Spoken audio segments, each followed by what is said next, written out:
الحمد لله الذي أرسل رسوله بالهدى ودين الحق ليظهره على الدين كله ولو كره الكافرون. أشهد أن لا إله إلا الله وحده لا شريك له وأشهد أن محمدا عبده ورسوله. أما بعد فإن أصدق الحديث كتاب الله وخير الهدي هدي محمد صلى الله عليه وسلم وشر الأمور محدثاتها وكل محدثة بدعة وكل بدعة ضلالة وكل ضلالة في النار أو كما قال النبي صلى الله عليه وسلم.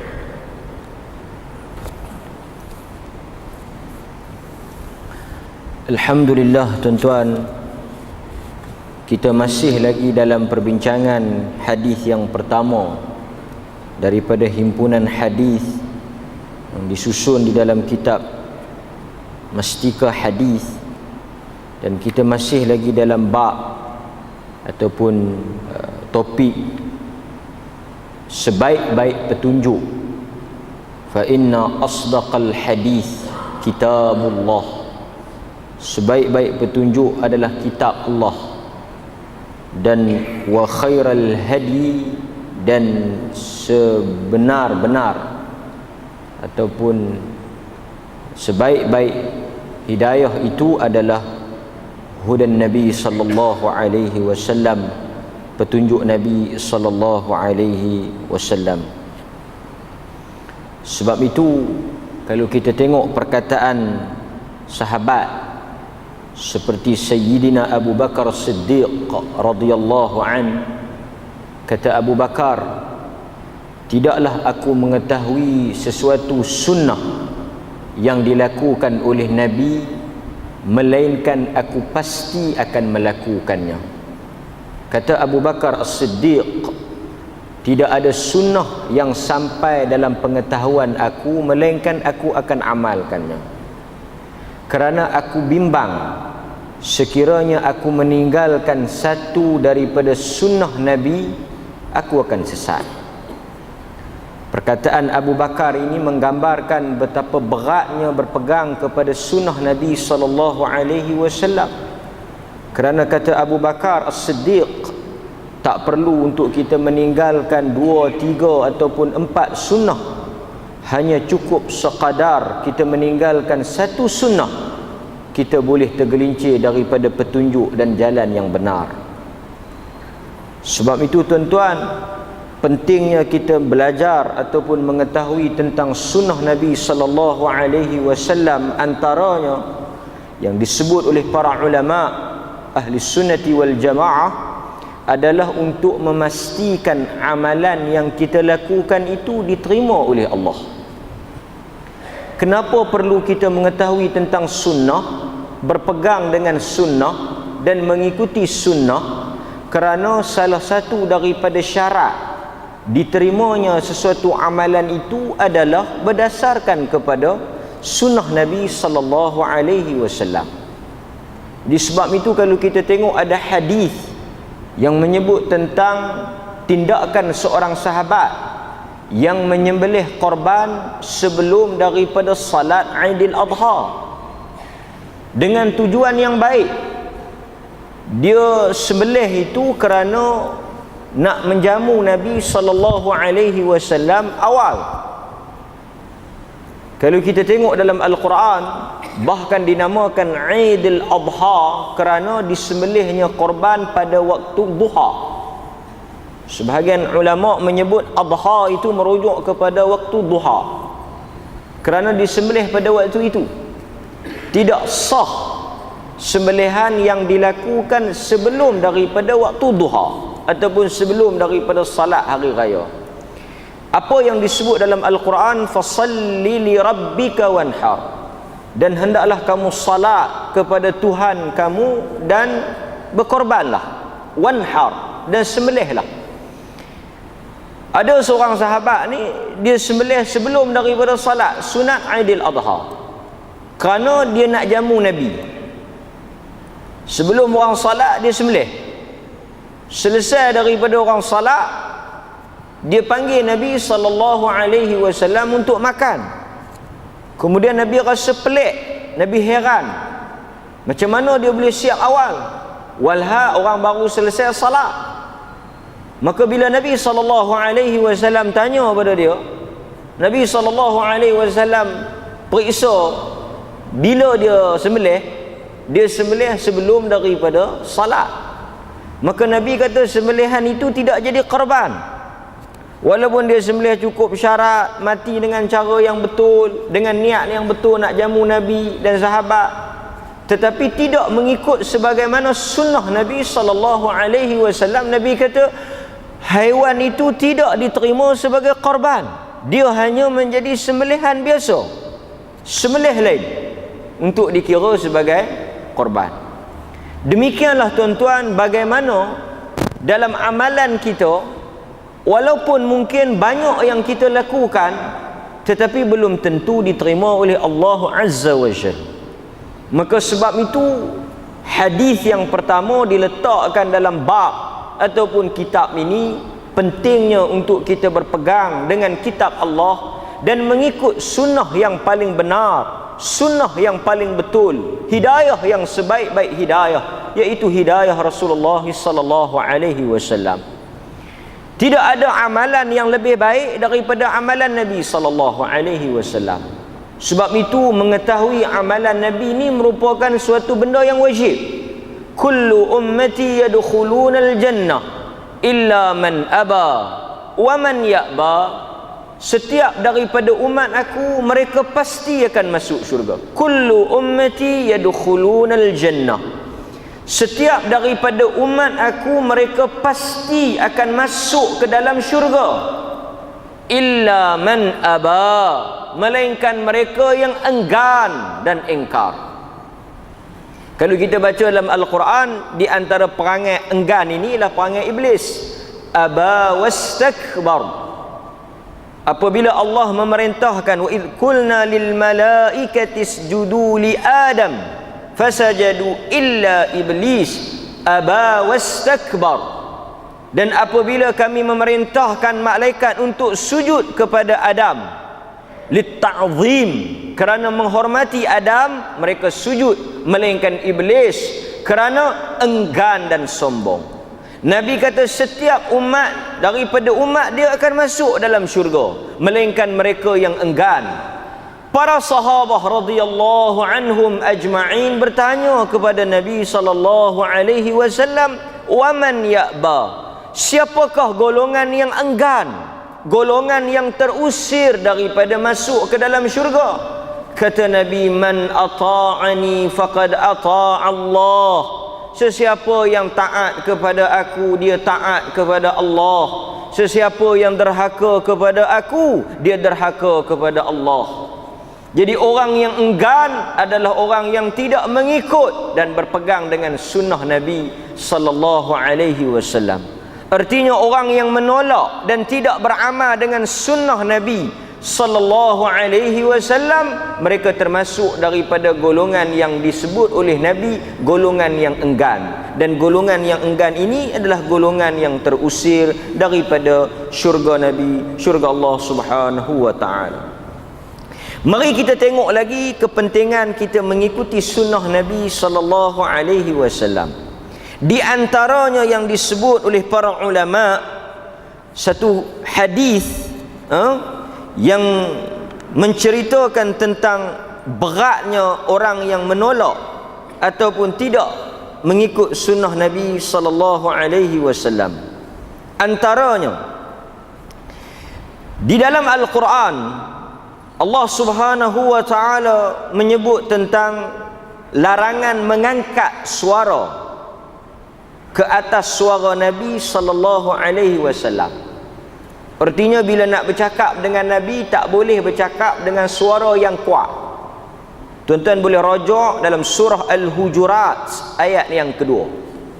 Dalam surah Al-Hujurat ayat yang kedua, ada menyebut tentang larangan ini, iaitu Allah menyebut, ya ayyuhalladzina amanu la tarfa'u aswatakum fawqa sawtin nabi wa la tajharu lahu bil qawl kajahri ba'dikum li ba'd an tahbata a'malukum wa antum la tash'urun.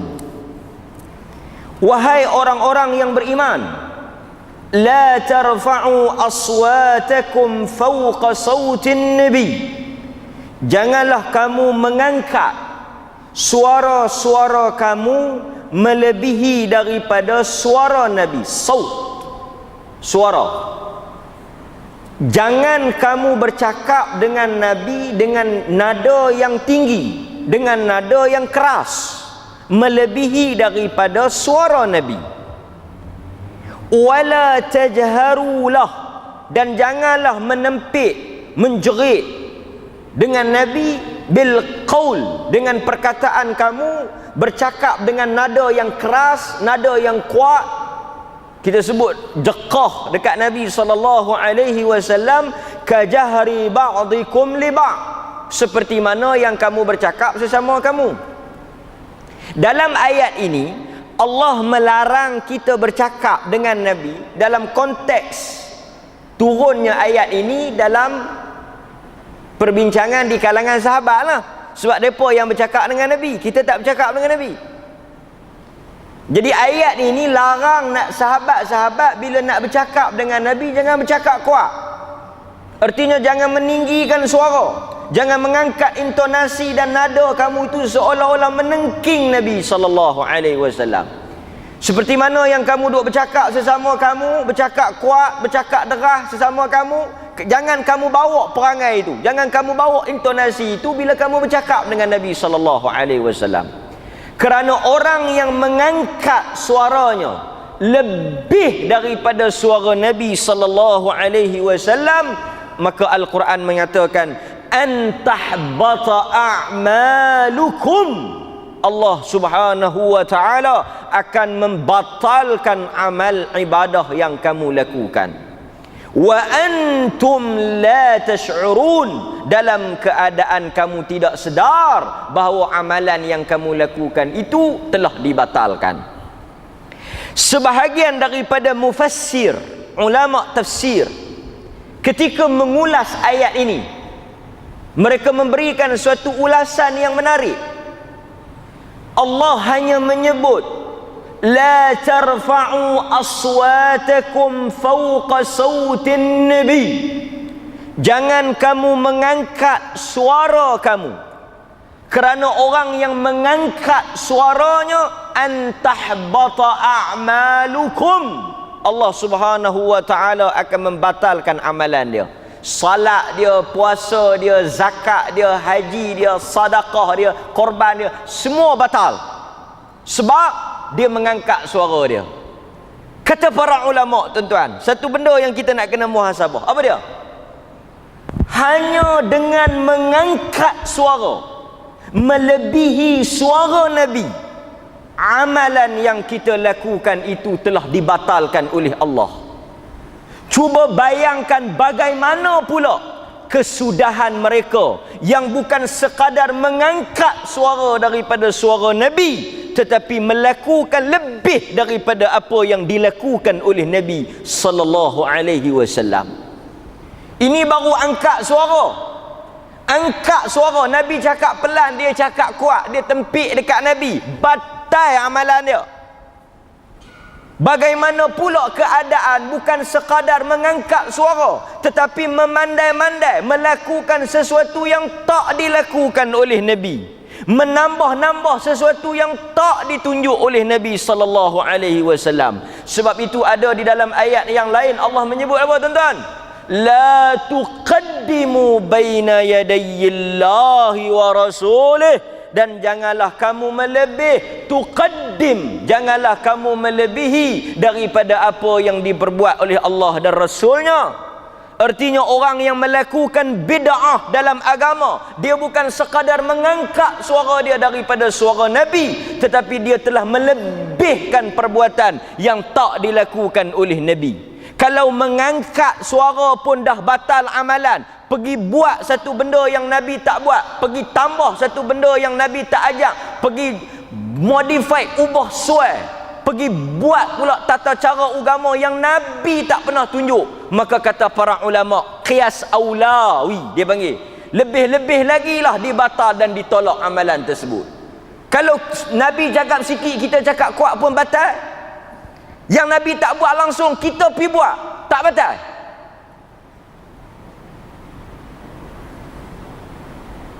Tuan-tuan, ini satu ayat yang menunjukkan beratnya orang yang memandai-mandai, menambah-nambah. Pasal tu Nabi kata, man amila amalan laysa alaihi amruna fahuwa raddun.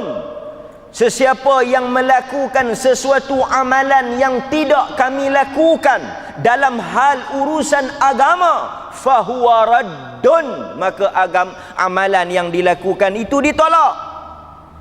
Menguatkan lagi ayat ini yang mengatakan orang yang angkat suara daripada suara Nabi, ditolak amalan dia, dibatalkan. Antahbata a'malakum. Sebab itu kita berani mengatakan bahawa setiap amalan yang tidak ada petunjuk daripada Nabi, tidak ada contoh daripada Nabi, amalan itu telah jelas ditolak dan dibatalkan oleh Allah Subhanahu wa taala. Tidak ada nilai dan pahalanya, tidak ada ganjarannya di sisi Tuhan, kerana Tuhan telah menghantar Rasulnya untuk menunjukkan cara beragama, dan kita telah lebih daripada cara yang ditunjukkan oleh Rasul sallallahu alaihi wasallam. Ini antara pengajaran yang disebut oleh para ulama dalam surah Al-Hujurat ayat yang kedua. Tapi dia ada satu cerita yang menarik. Dia ada satu cerita yang menarik berkaitan dengan ayat ni, iaitu Anas bin Malik radhiyallahu an. Anas bin Malik radhiyallahu an meriwayatkan satu kisah ketika mana turunnya ayat ini. Ada satu orang sahabat nama Thabit bin Qais radhiyallahu an. Dia ni pun sahabat. Anas cerita tentang dia lah, tentang Thabit bin Qais. Ketika mana turun ayat la tarfa'u aswatakum fawqa sautin nabi wa la tajhar bil qaul. Jangan kamu angkat dan jangan kamu bercakap kuat dengan Nabi sallallahu alaihi wasallam. Thabit bin Qais ini menjauhkan dirinya di rumahnya, maknanya dia berkurung lah rumah dia, tak keluar beberapa hari. Dia duduk terperak, kurung diri dia sorang-sorang, tak keluar, tak bercampur dengan orang. Kata Anas bin Malik, selama beberapa hari. Sebab apa? Sebab dia ni dia punya tabiat dia, suara dia kuat. Dia jenis orang suara derah. Ada orang kadang-kadang dia cakap lembut, dia cakap pelan, kan? Ada orang dia cakap kuat. Tabiat lah, bukan dia buat. Benda tu memang sifat dia. Sifat orang cakap kuat, ada orang sifat cakap lembut, ada orang sifat cakap Thabit bin Qais ni dia cakap kuat. Dia duduk dalam rumah, dia susah hati. Dia kata, habislah, gugurlah amalan aku, kerana Tuhan kata orang yang cakap kuat ni antahbata a'malakum, Allah Ta'ala akan batalkan amalan dia. Maka dia pun duk mencela diri dia. Dia kata, habislah amalan aku, jadilah aku ahli neraka. Habislah amalan aku, jadilah ahli neraka. Dia susah hati, dia duduk dalam rumah dia. Setelah beberapa hari, Nabi SAW perasan, kata Thabit ni tak ada, Thabit ni tak kelih, Nabi tak nampak dia. Kemudian Nabi SAW bertanya kepada Sa'ad bin Mu'az. Nabi tanya kepada Sa'ad bin Mu'az, ya Abu Amr, gelaran dia, kunyah dia Abu Amr. Pi mana kawan kita Thabit bin Qais? Tak nampak 2-3 hari. Sakit ke? Nabi tengok dia punya sifat alert, dia tengok sahabat dia tak ada, dia tanya, pergi mana sahabat kita Thabit bin Qais? Tak nampak 2-3 hari. Adakah dia sakit? Sebenarnya dia duk susah hati tu. Ayat ni dia kata ayat ni tuju kat dia. Ayat ni Tuhan turun untuk dia. Habislah dia. Jadi dia susah hati. Kemudian kata Sa'ad, Sabit ni jiran dia, tapi dia tak dengar lah kata sakit pula. Tak adalah cerita kata dia sakit ke, dia ada masalah apa, kan? Kemudian Sa'ad pun dah dapat arahan daripada Nabi, pergi tengok, periksa apa jadi dengan Sabit. Pasal apa dia tak mai kat kita 2-3 hari ni, tak nampak dia, apa jadi ke dia? Dah hang kata dia tak sakit, hang pergi tengok. Kemudian bila Sa'ad bin Mu'az pergi rumah Sabit, depa ni berjiran, Sa'ad bin Mu'az tanya Nabi, tanya hang, bang pergi mana? Kata Sabit, ayat surah Al-Hujurat ayat yang kedua turun kepada aku. Ayat itu mengatakan amalan aku dibatalkan kerana aku bercakap kuat dengan Nabi SAW. Aku susah hati, aku bimbang, aku takut. Sebab itu aku tak bercampur dengan orang. Aku sedang muhasabah diri aku. Kemudian apa yang menariknya tuan-tuan, bimbang ni, dia susah hati. Dia ingat ayat tu, dia faham literal. Dia kata pi dah aku. Kemudian Sa'ad bila dapat punca cerita tu, balik pergi jumpa Nabi SAW. Kata dia, Sabit susah hati, dia cakap dengan kau kuat, dia bimbang, dia amalan dia semua batal. Kata Nabi SAW, khabarkan kepada dia, beritahu Sabit, malahan dia ahli syurga. Nabi kata, sampaikan khabar gembira kepada dia, tak payah susah hati, tak payah bimbang. Ayat itu bukan turun kepada dia, dia itu ahli syurga, kata Nabi SAW. Hadis ini diriwayatkan oleh Al-Imam Al-Bukhari dan Muslim di dalam kitab sahih mereka. Jadi ayat itu dia ada cerita pula yang ada kaitan dengan ayat tersebut. Nampak? Pasal apa Sabit tak kena ayat ni? Sebab ayat ini sedang berbicara tentang manusia yang mengangkat suara dengan maksud yang tak betul. Bukanlah berarti pergi cakap kuat dengan Nabi tu. Setengah orang dia kata, kan, macam Arab Badui mari kat Nabi, ya Muhammad akhbirni 'anis salah, akhbirni 'anil Islam, ma faradallahu alayya minas salah. Kan? Kadang-kadang Arab Badui mari dekat Nabi, ya Muhammad, hey Muhammad, apa itu semayang? Apa yang Tuhan wajibkan pada aku? Cuba cerita. Kadang-kadang percakapan mereka tu kasar, keras, tak beradab. Mari panggil Nabi, tak ada Rasulullah, tak ada Nabi Allah, mari ya Muhammad. Tapi kenapa Nabi layan dia? Dan kenapa mereka tak masuk dalam ayat ini? Kerana ia bukan merujuk kepada tabiat manusia, tapi kepada orang yang sengaja ataupun bercakap dengan maksud yang tak elok kan? Sebab itu tuan-tuan, kita katakan bahawa di antara perkara yang boleh membatalkan amalan seseorang itu adalah apa? Melakukan sesuatu melebihi daripada amalan Nabi sallallahu alaihi wasallam. Melakukan sesuatu melebihi daripada amalan Nabi. Ayat ini sekadar angkat suara, bimbang Thabit bin Qais, takut dia masuk. Tidakkah dalam hati kita tuan-tuan ada kebimbangan yang sama? Sebab orang beriman ni tuan-tuan, kalau kita tengok dalam Al-Quran, Allah Subhanahu wa taala menyebut dalam surah Al-Mu'minun ayat 57 hingga 60. Tuan-tuan, orang beriman ni banyak benda kita buat pasal kita beriman. Kita salat, zakat, nak mari korban, kita korban. Sekarang orang pergi haji. Orang beriman ni apa yang dia takut? Dalam surah Al-Mu'minun, Allah Subhanahu wa taala berfirman tentang satu ayat. Apa bunyi ayat tu? Walladzina yu'tuna ma atau wa qulubuhum wajilah. Dan orang-orang yang memberi, walladzina yu'tuna ma atau, dan orang-orang yang memberi apa yang mereka berikan. Artinya orang-orang yang melakukan sesuatu, kemudian dengan apa yang mereka lakukan itu mereka takut. Quran kata walladzina yu'tuna, Dan orang-orang yang melakukan sesuatu perkara dengan perbuatan itu mereka rasa takut. Quran kata wa qulubuhum wajilah. Hati mereka getar bila mereka berdiri di hadapan Tuhan. Mereka menghadap Tuhan, mereka takut, mereka bimbang.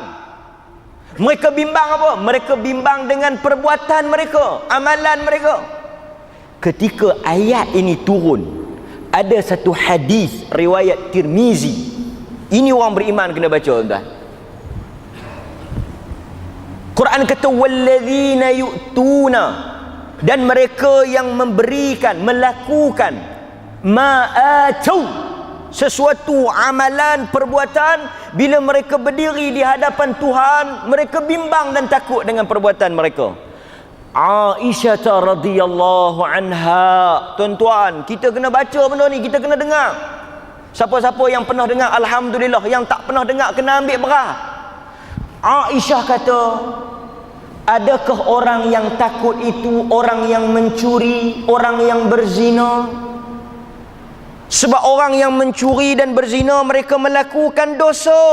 Bila mereka melakukan dosa, mereka tahu mereka salah, mereka tahu mereka berdosa.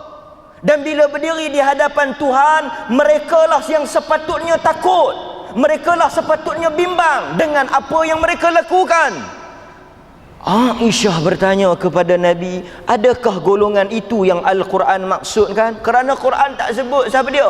Quran hanya kata ada satu golongan yang mana golongan ini melakukan sesuatu perkara, tetapi apabila mereka berdiri di hadapan Tuhan, ketika mereka nak dihitung amalan mereka, mereka takut. Aisyah dengar ayat ini, tuan-tuan. Aisyah kata, ni mesti geng yang mencuri, geng yang berzina, patut mereka getak semacam.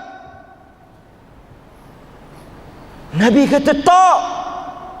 Nabi kata bukan mereka yang mencuri, bukan mereka yang berzina. Yang getar di hadapan Tuhan, wa qulubuhum wajilah, yang bergetar hati-hati mereka itu, kata Nabi sallallahu alaihi wasallam dalam hadis ini, mereka yang salat, mereka yang puasa, mereka yang menunaikan zakat, dan mereka yang melakukan ketaatan. Nabi menafsirkan ayat ini, golongan yang getar, yang takut dengan perbuatan mereka itu orang yang salah, orang yang membayar zakat.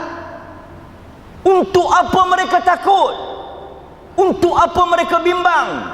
Kerana kata Aisyah radhiyallahu anha, Nabi mengajar bahawa mereka itu bimbang kerana takut amalan mereka ditolak oleh Tuhan. Kerana kita dah baca, tuan-tuan, banyak hadis yang menjelaskan tentang ramai manusia yang melakukan amalan, tetapi amalan itu tidak diterima. Bukan saja hadis, bahkan Al-Quran. Al-Quran mengatakan golongan alladzina dhalla sa'yuhum, orang yang paling sesat, paling rugi di dunia adalah ketika mana dia pergi di hadapan Tuhan, dia membawa amalan yang banyak, tetapi amalan itu tidak dikira oleh Tuhan. Yuhsinuna annahum, mereka menyangka amalan yang mereka lakukan itu amalan yang baik, tetapi tidak baik di sisi Tuhan. Jadi orang yang bimbang ni bukan orang yang mencuri, orang yang takut ni bukan orang yang berzina. Orang yang bimbang, orang yang takut ni orang yang salah, yang wa qulubuhum wajilah, yang hati-hati mereka gemetar, takut. Orang yang salat, kata Nabi, orang yang zakat, kata Nabi, kerana mereka bimbang amalan mereka ditolak. Sebab itu, tuan-tuan, orang yang tak buat amalan, mereka tak ada balasan. Mereka tahu. Ketika itu Nabi SAW tanya, mal muflisun, siapakah orang yang muflis? Siapakah orang yang bankrupt, orang yang hilang segala-galanya? Nabi kata, orang yang datang di hadapan Tuhan dengan membawa salat, membawa zakat, membawa haji, membawa korban, membawa sedekah, dan kesemua amalan itu ditolak dan diberikan kepada orang lain. Maka sebab itu tuan-tuan, dalam hadis yang diriwayatkan oleh Al-Imam At-Tirmizi, Nabi SAW kata, tidak wahai Aisyah radhiyallahu anha, mereka yang gementar itu adalah orang yang berpuasa, salat dan sedekah, dan mereka takut ketika melakukan amalan tersebut, amalan itu ditolak oleh Allah Azza wa Jal, dan mereka sentiasa kesan daripada mereka takut tu tuan-tuan, bila kita buat satu amalan, kita takut amalan itu ditolak. Nabi bagi tahu apa? Quran sebut mereka itu bersegera dalam melakukan kebaikan. Mereka tidak pernah rasa selesa dengan apa yang sudah mereka lakukan. Ini sifat orang beriman. Kita nak bawa contoh lagi kat tuan-tuan. Malam ni kita nak tengok kesan daripada kita tak mengikuti sunnah Nabi sallallahu alaihi wasallam. Antaranya an Abis ibn Rabi'ah, an Abis ibn Rabi'ah قال رأيت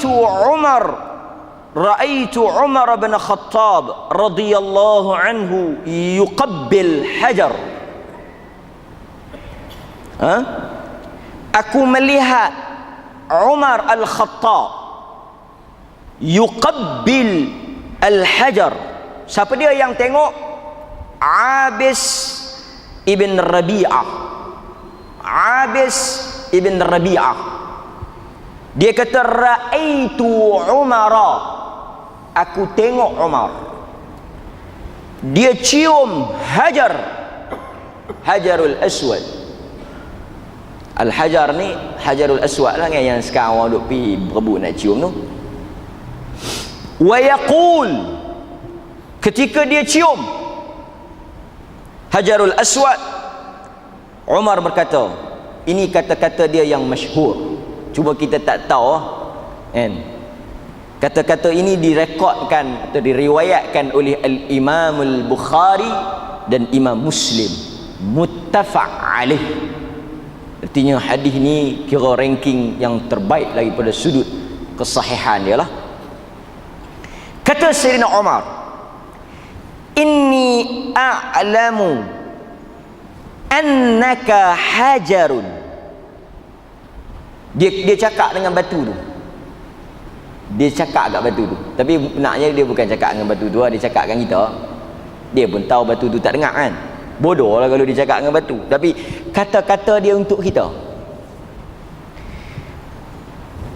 Annaka hajar. Sesungguhnya hang batu. Hajar. Kan? Hajar. Hajara. Batu. Ma tanfa' wala tadur. Aku cium hang pun bukan ada manfaat apa. Dia sebut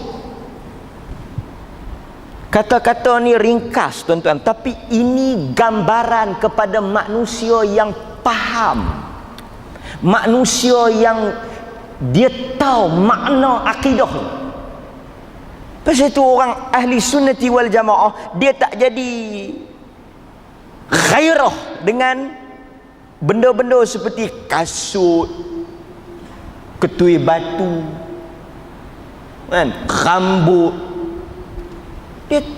Dia tak ada orang kata apa, sikap ghulu. Tak ada. Ghulu kita dengan Quran sunnah. Dia kata innaka hajarun, hang ketui batu. Sama ada aku cium hang ke, aku tak cium hang ke, la tanfa' wala tadur. Tidaklah memberikan apa-apa kebaikan pada aku. Kok-koklah aku demam, aku cium hang, lega demam aku. Ataupun aku pening kepala, aku mai cium hang, lega sakit kepala aku. La tanfa', hang tak ada manfaat pun. Tak ada apa-apa kebaikan pun. Yang kadang-kadang orang kita bila dia pergi ke Mekah, dia tak ada benda ni. Tuhan ajak masa dia pergi tu, labbaik Allahumma labbaik, labbaik la syarika lak, labbaik la syarika lak. Tidak ada syarik, tidak ada sekutu, sembahan selain daripada engkau. Tapi dia tak hayati laungan talbiyah tu. Pasal itu bila kita pergi tengok, dia rasa macam, pasal itu bila Nabi tak dapat cium, dia tak buat apa-apa.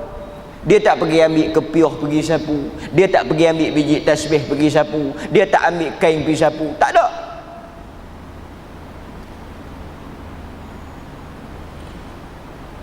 Wala tadur, dan engkau juga tidak boleh memberikan apa-apa mudarat pada aku. Sebab itu kita, tuan-tuan, bila kita salat menghadap ke Kaabah, bukan kerana Kaabah tu. Kita salat menghadap, fa aynama tuwallu fathamma, di mana sahaja kamu berada, palingkan ke arah Kaabah, ke Baitullah.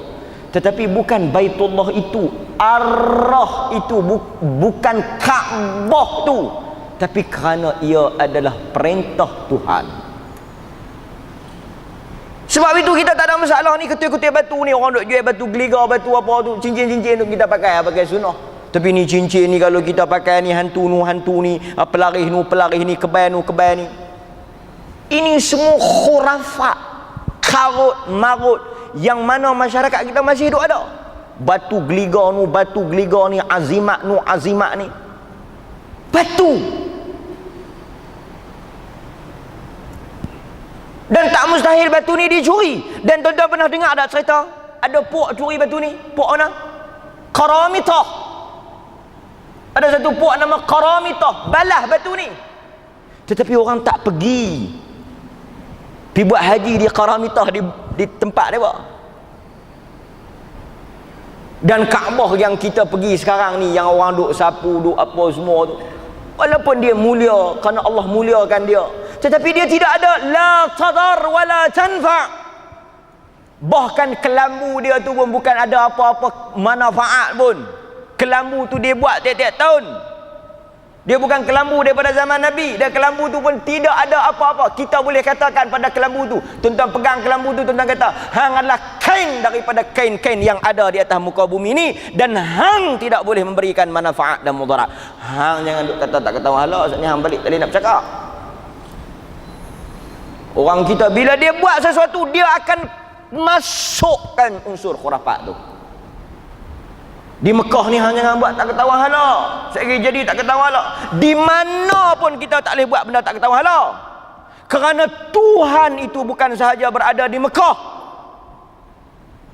dan Tuhan bukan sahaja menghukum manusia itu di Mekah.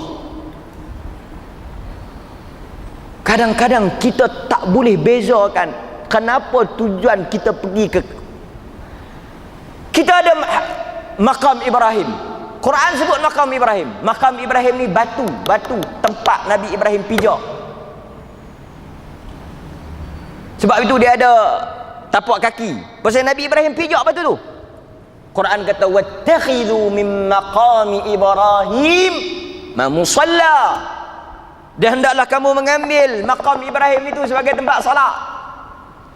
Tetapi tidak ada anjuran untuk kita cium, sapu. Tapi kalau kita nak katakan ada kehebatan batu tu menyentuh kaki Nabi Allah Ibrahim. Nabi Allah Ibrahim yang ada gelaran Khalilullah, bapa para nabi, yang Tuhan ambil sebagai kekasih, tapak kaki dia sentuh batu tu. Tetapi adakah batu tu disunahkan untuk kita cium? Adakah bila kita pergi Mekah kita akan cium batu tu? Tak sama sekali. Kenapa? Kerana walaupun tapak kaki Nabi Ibrahim sentuh, dan itulah bekas tapak kaki Nabi Ibrahim, tetapi tidak ada petunjuk daripada Nabi-Nabi cium. Batu itu hanya dicium, kata Umar, kerana Nabi SAW cium. Ini benda yang simple tetapi menggambarkan falsafah, bagaimana Islam mengajar tauhid, meletakkan sesuatu itu hanya kepada Tuhan, dan setiap perkara yang dilakukan ini hanya jalan untuk sampai kepada Tuhan. Maka tak boleh kita memandai-mandai dalam buat jalan tu. Apa lagi yang Nabi sapu? Disebut dalam hadis Nabi sapu rukun Yamani, iaitu di antara Hajarul Aswad kan. Sebelum sampai pada Hajarul Aswad Nabi sapu. Tapi adakah Nabi cium? Nabi tak cium. Selain daripada rukun Yamani, selain daripada Hajarul Aswad, ada tak tempat yang Nabi sapu? Ada tak tempat yang Nabi cium? Multazam, Nabi sunahkan kita melekat di situ berdoa. Selain daripada itu dia tidak ada manfaat dan tidak ada mudarat dan tidak ada sunnah. Bila kita pergi tuan-tuan, apa yang kita buat? Kita buat macam mana Nabi buat.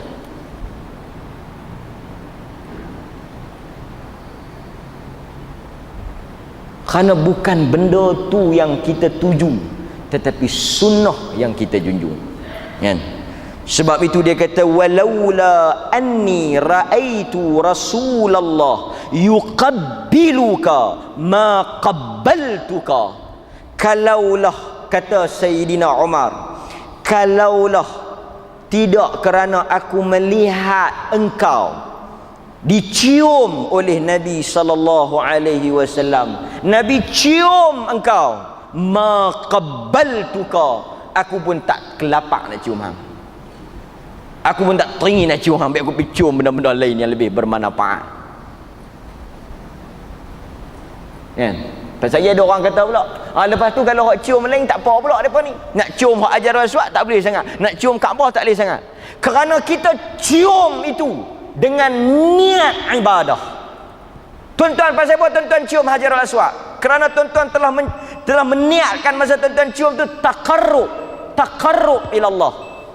Tapi bila tuan-tuan cium, tuan-tuan durian, tuan-tuan buah durian, tuan-tuan beli buah durian, tuan-tuan cium, ada siapa-siapa cium dengan niat taqarrub ila Allah? Ada tak siapa-siapa dalam masjid ni cium durian dengan niat ibadat? Habaq mai, taqarrub tak faham, niat ibadat. Sahaja aku cium buah durian ni fardu atas aku kan Allah Taala. Ada siapa-siapa cium durian?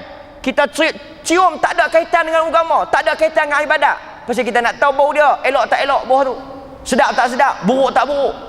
Maka yang tu tak ada kaitan dengan agama. Tetapi bila satu orang pegang Quran, dia cium dengan niat ibadat. Dia cium Hajarul Aswad, dia cium dengan niat ibadat. Dia cium Kaabah dengan dengan niat ibadat. Dia cium makam Ibrahim dengan cium niat ibadat. Apabila diniatkan dengan niat ibadat, kalau tidak ada petunjuk daripada Nabi, ibadat itu ditolak oleh Tuhan Azza wa Jalla. Ini prinsip. Sebab itu kita beza tuan-tuan. Sesuatu amalan yang diniatkan ibadah dengan satu perbuatan yang kita lakukan dalam urusan kehidupan. Maka pasal itu kita tak pernah sentuh urusan kehidupan. Tapi bila ia niat ibadat ni apa? Kita lakukan untuk kita dekatkan, disebabkan dengan perbuatan itu kita dekatkan diri kita kepada Allah. Itu ibadat. Bila kita buat perbuatan untuk dekatkan diri kepada Allah, tidak ada contohnya daripada Nabi SAW, maka ibadat itu ditolak.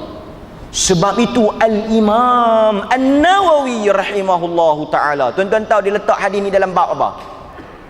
Hadis Umar cium dan bercakap dengan Hajarul Aswad.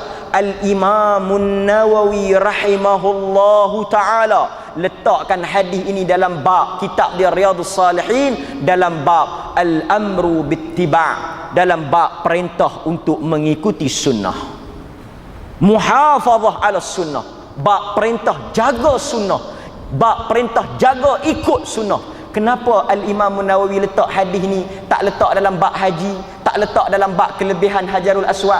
Kenapa dia tak letak dalam bab sunat cium Hajarul Aswad, tapi dia letak hadis ni dalam bab keutamaan ikut dan berpegang dengan sunnah? Kerana dia tahu maksud Sayyidina Umar bukan bab batu tu, tetapi ibadat mestilah dilihat kepada perbuatan Nabi sallallahu alaihi wasallam. Kita bagi laluan kepada azan dan kita tangguh huraian hadis yang pertama pada malam ini, dan kita tengok kalau ada soalan yang ada kaitan kita jawab kerana ada waktu lagi insya-Allah taala. Kita ambil soalan-soalan yang berkaitan dengan korban ni kot.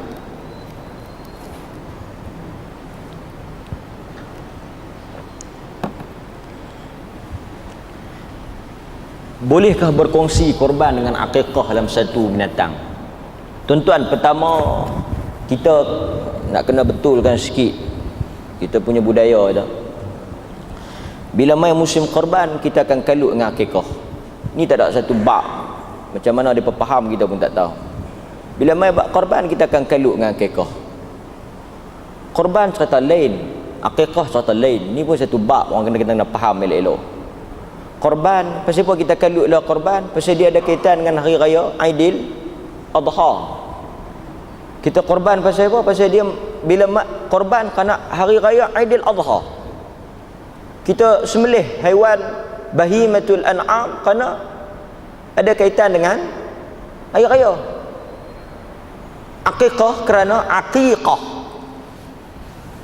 Disembelih haiwan itu kerana kelahiran bayi. Takkanlah pakak beranak masa musim raya korban. Mai musim korban saja pakak beranak kata cekok. Yang tua pun beranak, yang muda pun beranak. Pasal apa? Pasal bila buat korban dia pakai luk dengan akikah. Kita tanya beranak ke? Tak beranak. Lepas tu antara soalan yang menarik, kita nak buat akikah dulu ke kita nak buat korban dulu? Kita tanya anak umur berapa hari? Tak ada anak. Lepas tu yang tanya soalan nak korban dulu ke akikah dulu, pasal apa? Pasal apa soalan kekah dulu ke korban dulu? Kita kalau orang tanya kekah dulu ke korban dulu, tuan tanya anak umur berapa hari? Dia dah tak ada anak, tak ada siapa beranak, nak beranaknya bini pun tak boleh beranak lah. Yang tu tanya buat apa? Korban lah. Tak timbul langsung bak akikah, tak timbul pun cerita akikah. Pasal apa? Bini dia tak ada beranak. Lainlah kalau bini baru. So sekarang ni isu apa? Sekarang ni isu apa? Isu korban lah. Akan duduk dengan korban sudah lah. Itu satu bab. Bila sampai saja tuan-tuan, bila tuan-tuan beranak, ada kelahiran, tuan-tuan nak akikah, okey lah, betul lah. Kullu ghulam marhunatun biaqiqati. Setiap anak itu tergantung. Setiap anak yang lahir itu tergantung dengan aqiqah. Maka tebuhlah dia dengan akikah. Sembelih, okey, fine, clear. Maka korban ada kaitan dengan Aidil Adha. Pasal itu tuan-tuan, tidak ada hari yang lebih besar di sisi Tuhan melainkan 1 hingga 10 Zulhijjah. Ma minal ayyam ahab ila Allah. Tidak ada hari yang paling disukai oleh Tuhan melainkan 10 hari dalam Zulhijjah. Sebab kata para ulama, cuba kita tengok, dalam 10 Zulhijjah ada beberapa amalan yang Tuhan buh dalam satu masa. Dalam bulan Zulhijjah 10 yang pertama lah, kita ada ibadat korban, kita ada ibadat puasa, saum Arafah, kita ada ibadat haji. Tengok, kita ada salat air raya, kita ada korban, ada puasa, ada haji, ada salat. Tidak ada bulan dan hari lain yang menggabungkan amalan-amalan ini pada masa lain. Ramadan tak ada korban, tak ada haji, ada puasa, ada salat. Muharram ada puasa, Muharram, Ashura, tapi tak ada korban, tak ada haji, tak ada salat. Pasal itu 10 hari ini jangan main-main. 10 yang pertama ni hari ke berapa ni? Hari keempat. Kita ada baki 6 hari ni. Pulun tuan-tuan, puasa, baca Quran, sedekah, apa saja yang tuan-tuan buat. Okey. So bila kita masuk ni, kita dalam tempoh berkorban. Berkorban. Semua orang buat korban. Yang mana mampu.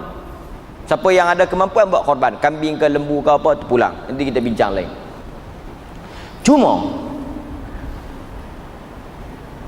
isunya, dan benda ni pun selalu dah orang jawab, cuma mungkin dia nak dengar pandangan kita ke apa kan, pulang. Isunya, boleh tak seekor haiwan tu dibuat beberapa bahagian, kemudian dipecahkan bahagian tu, ada buat korban, ada buat kekah. Benda ni khilaf lah. Mazhab Al-Imam Syafi'i membenarkan. Contoh, lembu boleh pecah 7, 5 tumpuk buat korban, 2 daripadanya buat akikah. Tuan pertama buat korban, tuan kedua, tuan ketiga, tuan keempat, tuan kelima. Ni semua buat apa ni? Kami buat korban. Okey. Hang nombor 6 ni, saya buat kekah. Hang nombor 7 buat kekah. 5 tumpuk korban, 2 tumpuk akikah. Boleh atau tidak? Sebahagian ulama khususnya dalam mazhab al-Imam Syafi'i mengharuskan, membolehkan. Tak dalam erti kata yang lain, taklah semestinya ketujuh bahagian itu mesti niat korban. 4 korban 3 akikah. Terpulang boleh, tak ada masalah. Cuma yang jelas tak boleh, yang boleh dikatakan sepakat di kalangan para fuqaha, tak boleh satu tumpuk tu pin niat 3-4 niat. Hang nak buat apa ni? Yang ambil satu tumpuk ni, korban sikit, kekah sikit. Jadi satu tumpuk tu kekah sikit, korban sikit, sunat sikit, noya ruah sikit. 6, 7. Macam mana hantar? Tengok dekat dia panggil. Dia jemputlah untuk kenduri kekah korban. Tanya, "Oi, banyak hang buat? Berapa ekor sebenarnya?" Dak, aku ambil setumpuk. Setumpuk lah, tapi tengok dekat macam-macam ni. Jemputan kenduri korban kekah. Dia kata tumpuk tu. Dia lah dalam keadaan KDNK negara pun lah ni tenang kan. Kau boleh ambil banyak tumpuk, boleh. Hak ni sepakat di kalangan para ulama tak boleh ya. Kerana satu ibadat mesti dengan satu niat. Kalau tumpuk tu korban, kalau tumpuk tu kekah. Kan? Okey. Bahkan para ulama mengharuskan, katakanlah kita cari-cari mai seekor lembu tu pecah 7, cari-cari mai 4 dia. 3 tak ada cari dah. Tanya kau hang mau? Aku tak buat kot tadi. Kita ada tak 4. Ulama haruskan 3 bahagian ni. Tuan-tuan pergi tanya Tok Abi Unsu. Sahih dia pemang. Oi, hang dia Abi Unsu. Mau setumbuk? Mau. Hang nak niat apa? Korban pun tak, kekah pun tak. Aku ingat nak niat nak berniaga. Ulama kata harus. Boleh. Dibenarkan. Kan? Okey, tu satu bab ah. Benda ni khilaf. Di samping saya nyatakan mazhab al-Imam Syafi'i mengharuskan untuk berkongsi. Maknanya dalam 7 bahagian tu pecah pada korban, pecah pada kekah. Cuma timbul satu isu. Ada kaitan, pasal itu kita sebut. Ada tidak nas yang sebut satu tumpuk kekah? Wallahu ta'ala a'lam. Nas tak ada. Dalil tak ada. Apa makna dalil tak ada? Yang kata aqiqah dengan satu tumpuk tak ada.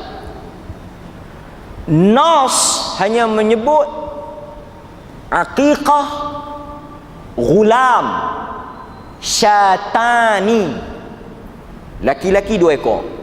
Jariyah syatun, perempuan sekor. Nas sebut yang tu. Ada riwayat lain sebut laki-laki kalau 1 ekor pun clear, boleh. Hadis tu sahih. Maknanya 2 laki-laki 2 atau 1, perempuan 1. Tak ada atau setengah. Saat ni dia pergi beli timbang kilo. Tak ada. Okey. Ada tak nas wa imma qaul, perkataan, wa imma fi'l, perbuatan yang dikekah dengan setumpuk? Tak ada. Apa situ mai mana? Mai mana ni? Rang undang-undang satu tumpuk kekah ni. Rang undang-undang satu tumpuk equal to akikah ni hanyalah qiyas sahaja. Qiyas, iaitu ulama qiyaskan 1 ekor bersamaan dengan 1 tumpuk atas qiyas. Wallahu ta'ala a'lam. Kita nak tolak pun tidak ada sebab, kita nak terima pun tak ada sebab lah. Itu pulang kepada tuan-tuan. Kalau tuan-tuan nak refer to nas, kambing sekor atau 2, refer pada kias, bahagian ulama kias tu je. Jadi kalau 2 ekor 2 tumpuk lah. okey, itu kias. Okey. Jadi artinya orang yang nak buat tu boleh atau tidak? Dari sudut pandangan fuqaha ada yang membolehkan. Kerana sebelum kita nak pergi kepada tak boleh ni, tak ada larangan. Dan ulama nampak macam sama dia punya maksud kekah dengan korban, iaitu menyembelih binatang. Kan? Tapi siapa nak ambil langkah ihtiyat, berhati-hati, follow sunnah straight, dia tak buat lah, melainkan dia pilih kambing dan dia tak campur dengan korban. Ada satu lagi isu sama juga. Bolehkah orang yang tak kekoh nak buat korban? Ini pun soalan mabuk ketum. Boleh tak tuan-tuan orang tak buat kekoh dia buat korban? Pertama kita kena faham akikah di atas bapa. Dia yang bertanggungjawab nak buat. Dia nak bertanggungjawab nak buat. Kalau dia tak buat, tak ada masalah. Pasal benda tu sunat mak. Maka dia tak mampu ke, misalnya kan, anak dia ada masalah ke apa, dia tak buat, tak ada masalah. Cuma ada lah ulama kata mungkin pertama tak menghidupkan sunnah, yang kedua mungkin ada maksud dia tak boleh memberi syafaat kepada mak ayah dia kerana dia tergadai dan sebagainya. Adalah, tak apalah, tapi ia masih lagi dalam ruang lingkup benda yang tak wajib. Korban di atas kita. Korban di atas kita. Akikah kita. Tanya pak kita tak buat. Dia kata aku dulu tak apa nak ada, aku tak buat. Tak buat tu pulang.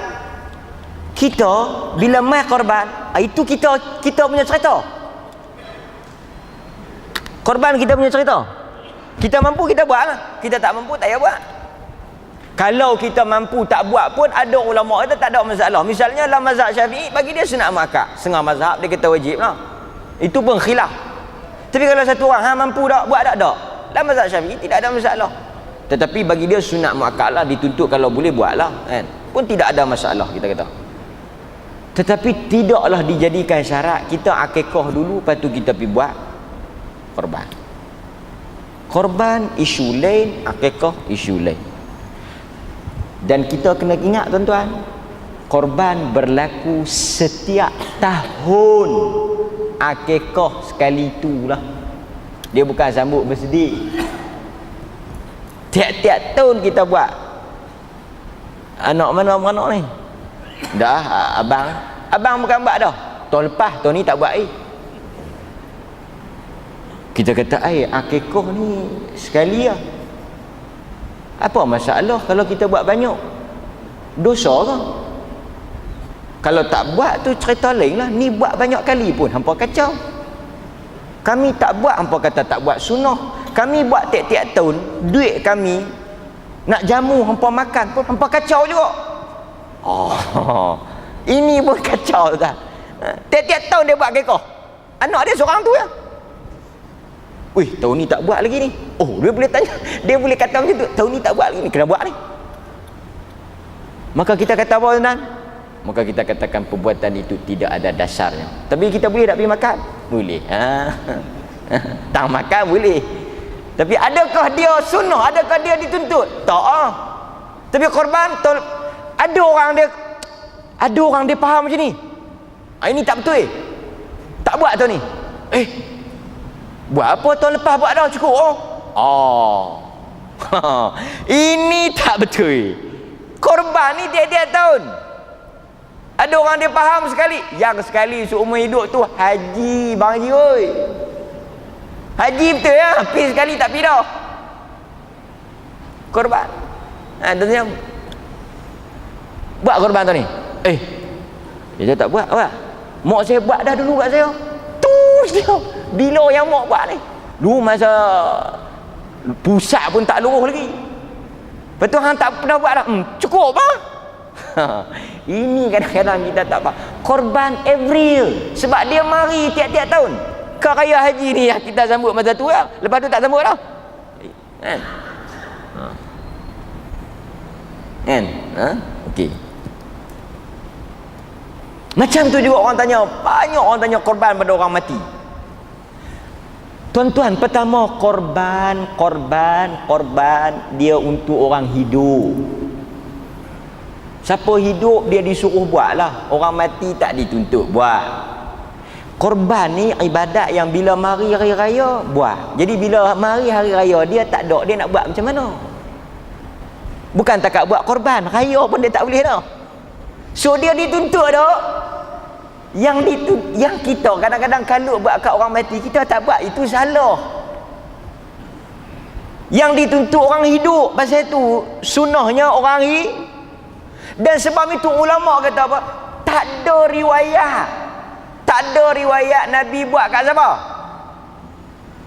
Khadijah. Ada tak hadis Nabi buat kat Khadijah? Sayang tak Khadijah? Allah tak tahu nak habaq. Kira sampai Aisyah pun naik angin. Tak ada orang lain kau nak boleh sebut sikit-sikit. Tak macam Khadijah. Alangkah eloknya kalau Khadijah. Sikit-sikit. Tapi dalam duk sayang tu tak ada wa imma satu riwayat yang kata Nabi berkorban untuk Khadijah radhiyallahu an. Artinya tidak ada tuntutan lah. Nanti dulu, tak habis lagi. Dia kata memang aku duk pegang pandangan ni, tak payah buat orang mati ni. Selamat. Haji Farita, selamat. Tetapi sebahagian para fuqaha kata, pertama, kalau si mati itu wasiat. Si mati itu wasiat. Wasiat wajib tak? Wajib. Dia wasiat macam wasiat lain lah. Wasiat ni wajib waris tunaikan 1/3 pada bahagian harta dia. Kalau dia sebelum mati dia pesan, dia kata aku ni, dalam mazhab Syafi'i kata wa imma dia wasiat atau nazar, dia jadi wajib. Dia kata kalau aku mati hampa kena buat tahun ni korban. Korban tu jadi wajib kena buat walaupun dia dah mati. Tak boleh lah si waris macam mana ni nak buat tak? Nabi pun tak buat kat Khadijah. Kita paraik habis buang lah. Khadijah tak wasiat, yang pak hang wasiat. Bagi-bagi cerita bagi habis lah. Bab-bab hala keluar ni selalu tak payah. Selalu kalau orang tanya soalan dia bab-bab nak bayar ni, dia tanya, kita kalau lupa-lupa hutang-hutang lama tu tak gaduh bayar kan? Dia dah bagi tahu fatwa dah tak gaduh bayar. Payah kita nak jumpa. Dia kata kena bayar juga no. Tak ada lagi kita jumpa kena bayar juga. Yang kita duk jumpa dalam soalan tu tak gaduh bayar kan kalau kes lagu ni. Kalau kita kata kena bayar, dia akan kata apa? Tak ada khilaf. Dia tanya balik, tak ada khilaf ke kata-kata tak gaduh? Tuan-tuan jangan okey. Cuma kalau dia tak wasiat, boleh tak nak buat? Nak buat juga pada si mati. Mu'tamad la mazhab Syafi'i, Syekh Dr. Muhammad Az-Zuhaili disebut, dia kata la mazhab Syafi'i boleh di atas qiyas. Qiyas nampak? Dalil artinya dalil tak ada Pasal kalau ada dalil tak boleh qiyas. Nanti kita mengaji bab qiyas. Kalau ada dalil tak boleh qiyas. Tapi Syekh Dr. Muhammad Az-Zuhaili dalam kitab dia fiqh Qaul Mu'tamad fi fiqh Asy-Syafi'i, pandangan-pandangan mu'tamad dalam mazhab Syafi'i, dia sebut dalam kitab tu, dia kata qiyas aja. Qiyas iaitu qiyas pada apa? Bolehnya kita bersedekah duit atas si mati. Kita wakaf Quran, wakaf tanah, bagi sedekah. Kita sedekah boleh. Boleh tak boleh sedekah atas nama si mati? Boleh. Jadi kalau boleh sedekah duit, wakaf tanah atas nama si mati, pasal apa tak boleh? Pasal apa tu dia qiyas lah. Sama lah, pasal apa tak boleh korban atas nama si mati? So dia punya hujah dia qiyas. Dan qiyas ni hujah tak? Hujah Al-Quran, sunnah, ijma', qiyas. Bolehlah kita kata. Sebab tu kita kata kalau ada orang nak buat, wallahu ta'ala a'lam, ada pendapat mengatakan harus di atas hujah kias, bukan dalil. Tapi kita utamakan yang hidup lah. Okey. Dan yang tak ada lagi. Ni saya dah jawab dah. Okey. Satu. Ini terkeluar tajuk tapi dia tanya sampai 2 kali kita jawab. Dia kata apakah hubungan pak angkat dengan anak angkat? Pak angkat dengan anak angkat ni, kalau pak angkat anak angkat, terangkat.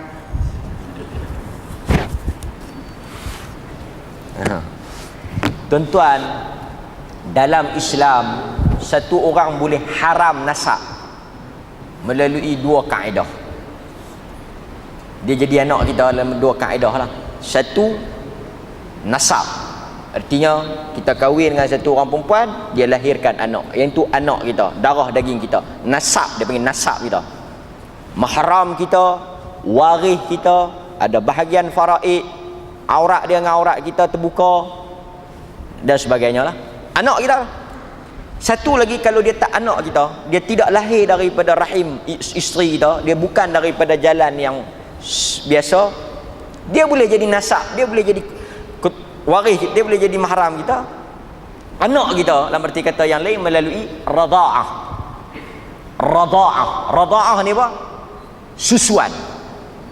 Tahrumur radha'ah, kata Nabi, tahrumun nasab. Apa yang disebabkan oleh nasab, maknanya susuan ni sama hukum macam nasab. Dalam hadis Bukhari sebut 5 kali isap, 5 kali kenyang. Jadi artinya anak tu anak bini kita, anak beranak mai rahim kita, darah daging kita, benih kita, ataupun dia menyusu daripada isteri kita dengan kadar yang cukup 5 kali isapan dalam hadis Bukhari, kemudian dia kenyang, dia jadilah anak kita. Cerita panjang, selesai. Tetapi nama kata adopt child, anak angkat, ini bukan mahram kita. Dia bukan mahram kita. Dia dengan kita ajnabi. Ajnabi ni bukan, tuan-tuan tak payah duduk peninah, tuan-tuan duduk tengok orang putih. Orang putih lah, ini ustaz pun guna ajnabi, kan? Ajnabi, Arab ajnabi. Artinya dia dengan kita orang luar asing. Anak angkat orang luar asing. Kita ada anak angkat, kita sayang dia. Umur berapa anak angkat kau? 17. Kau umur berapa? 35. Lepas tu kalau dia balik pada universiti cuti semester, tidak sekali dengan kau. Tidak sekali dengan kau. Tu 17 dengan kau 35. Di Sabah 40 dengan 18. Jadi kerja. Pasal tu dia tak boleh sentuh, tak boleh sentuh.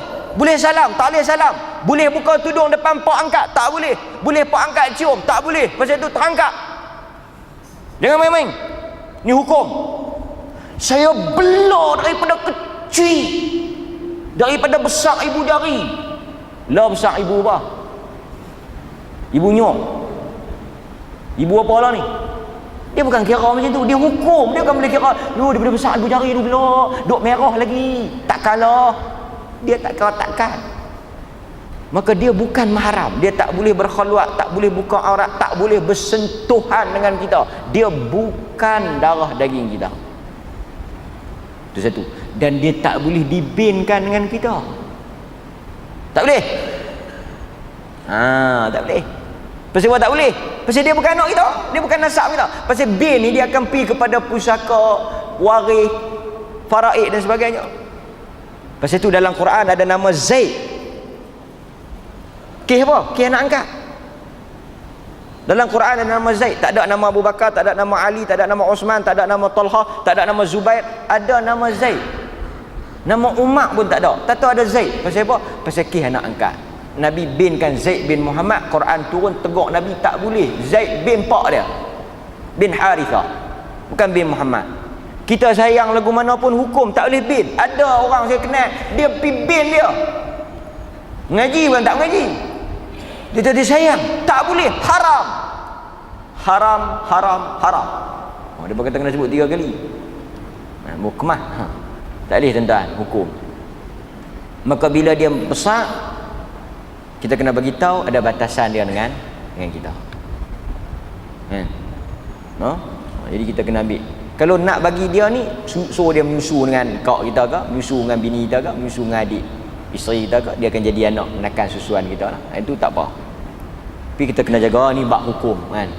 Okey, katakanlah dia pergi bin dengan pak kau tu, dia menikah. Katakanlah saya pergi ambil satu orang anak perempuan. Dia pergi ambil satu anak perempuan. Bin silap. Bin saya. Dia pergi menikah. Saya pun sebutlah, aku terima nikah Kamariah binti Mak Rizal. Walau bukan anak saya. Dia mungkin Mak Sentul. Dia mungkin yang nama betul Kamariah binti Mak Sentul. Tapi saya pergi belum Kamariah binti Mak Rizal. Saya pun yang laki-laki tu Kamariah binti Mak Rizal. Sahra.